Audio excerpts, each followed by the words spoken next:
আজ আমি তোমাদের সঙ্গে একটা রেসিপি শেয়ার করব। তোমরা কেমন আছো? আশা করি সবাই খুব ভালো আছো। আমিও কিন্তু ভালো আছি। আমি কিন্তু রেগুলার বেসিসে কিছু না কিছু আলাদা ব্লগ দেওয়ার চেষ্টা করি। আজকে একটু ভিন্ন প্রকারের। আজ আমি এই যে দেখতে পাচ্ছ ডালগুলো, বিভিন্ন ধরনের ডাল এবং তার সাথে অল্প একটু চাল, এগুলোর নাম আর আমি আলাদা করে নিলাম না, দেখেই বুঝতে পারছো কি কি রয়েছে এখানে, কোন কোন ধরনের ডাল। তোমরা চাইলে এর থেকে বেশি কিছু নিতে পারো বা এর থেকে এক দুটো জিনিস কম হলেও কোনো অসুবিধা নেই। এটা কিন্তু একটা হেলদি খাবার। তো এই যে দেখতে পাচ্ছ, এইটাকে আমি এই ডাল চালগুলোকে ভিজিয়ে দিলাম। ভিজিয়ে দেওয়ার জন্য আমি 3-4 ঘন্টা, সকালে যদি লাঞ্চে তৈরি করো তাহলে সকালে ভিজিয়ে দিলেই হবে। ভিজিয়ে আমি সকালেই ভেজালাম। ভেজানোর পরে আমি কিন্তু বাড়ির কাজকর্ম কমপ্লিট করে নিলাম।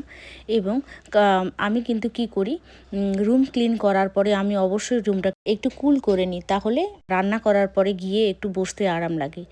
তারপরে দেখলাম এটা ভিজে গেছে, এটাকে আমি মিক্সারে গ্রাইন্ড করে নিলাম। তোমরা যদি সকালে ব্রেকফাস্টে এটা বানাও তাহলে রাতে ভিজিয়ে দিতে পারো, আরও বেশি সুন্দরভাবে ভিজিয়ে উঠবে এবং ফুলে উঠবে। এখানে কিছু আমি দেখতেই পাচ্ছ যে কিছু আমি সবজি আমি কেটে ফেলে দিলাম। তোমাদের বাড়িতে যদি আরও বেশি সবজি থাকে তাহলে তোমরা দিতে পারো। তারপর ছোট্ট একটা কড়াই বা প্যান আমরা বসিয়ে দেব ওভেনের মধ্যে, এবং এখানে আমরা একটু অয়েল ব্রাশ করে দেব, অথবা বাটার অথবা ঘি। আমি আজকে অ্যাপ্লাই করলাম বাটার। এই বাটারটাকে চারপাশে স্প্রেড করে দিলাম এবং এটাকে মিক্স করে নেব সুন্দরভাবে। মিক্স করে আমি কিন্তু চামচের মাধ্যমে, চামচের সহযোগিতায় আমি কিন্তু এইভাবে আমি রাউন্ড শেপ করে নেব।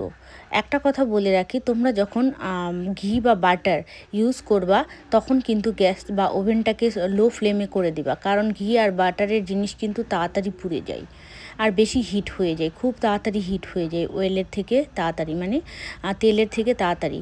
তো এভাবে রাউন্ড শেপ করে নেব। আচ্ছা বলো তো, তোমাদের লাঞ্চে কোন খাবারটা সবচেয়ে বেশি ভালো লাগে? লাঞ্চের কথা যদি বলো, আমার জন্য থালি বেস্ট, মানে ভাত।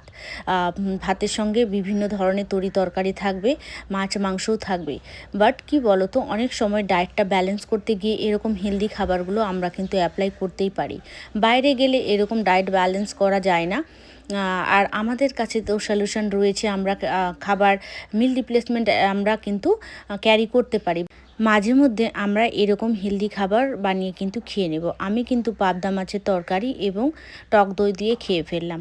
আশা করি তোমাদেরকে রেসিপিটা ভালো লাগলো বা আজকের ছোট্ট ব্লগটা ভালো লাগলো। তোমাদের সঙ্গে আরও অনেক গল্প হবে। তোমরা ভালো থেকো, সুস্থ থেকো। তোমাদের কোন লাঞ্চটা সবচেয়ে ফেভারিট তোমরা কিন্তু অবশ্যই আমাকে কমেন্ট বক্সে জানিও।